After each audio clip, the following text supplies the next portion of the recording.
You tried to get more sleep. You tried to shorten your to-do list. You told yourself, just focus. And nothing changed. So now you're thinking, maybe I'm just lazy. Maybe I'm weak. Maybe the problem is me. But what if you're not lazy? What if your brain is just running on empty? That's not weakness. That's burnout. And today I'm going to tell you what burnout is and what you can do about it. Starting tonight, stay with me.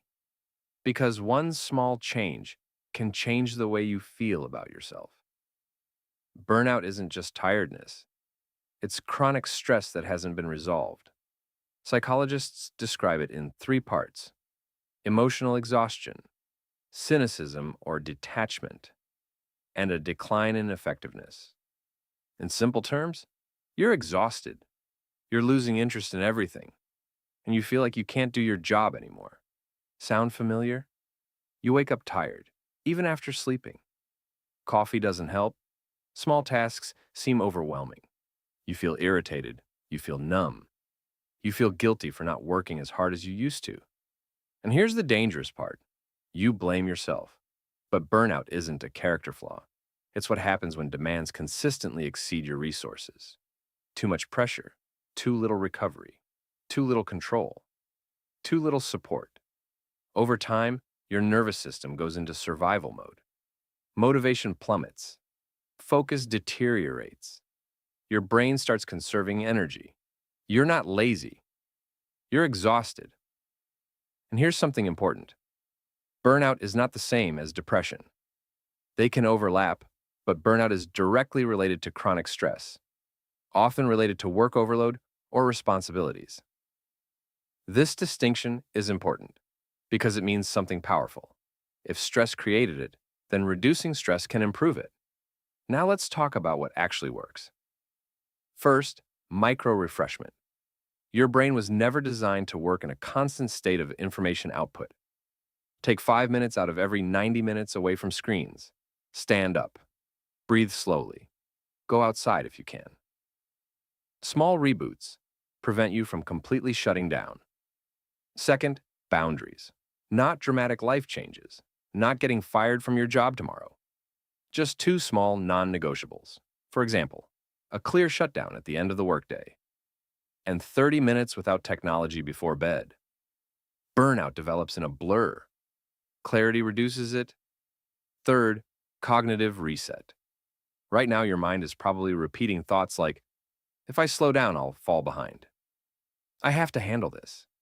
Everyone else is handling it. Let's challenge that. Ask yourself, what evidence is there that rest equals failure? What evidence is there that harder effort helps? Replace that thought with something more specific. A short break increases productivity. My energy is a resource, not a weakness.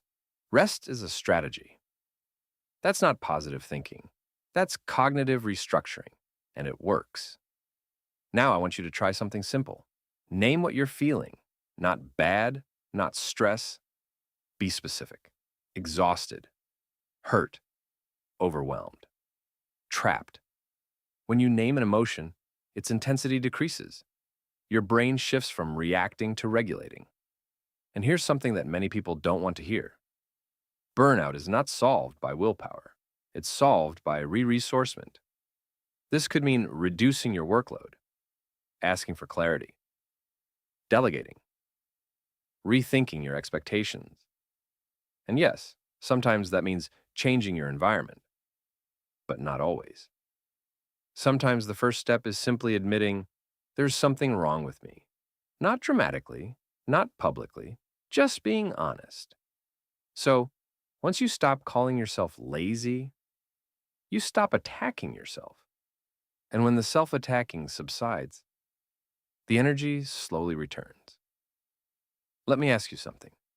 If your phone had 1% battery, would you yell at it? Would you charge it? So why are you yelling at yourself? You're not broken. You're not weak. You're not lazy. You're overwhelmed. And overload can be solved. Start with one small change tonight. 5 minutes of real recovery. One boundary. One honest thought worth challenging. Small changes over time can relieve chronic stress. You deserve the energy left over for your own life. And if this has helped you see yourself differently, subscribe. Because we don't fix motivation by shaming ourselves. We fix it by understanding the mind. And that's what this channel is about.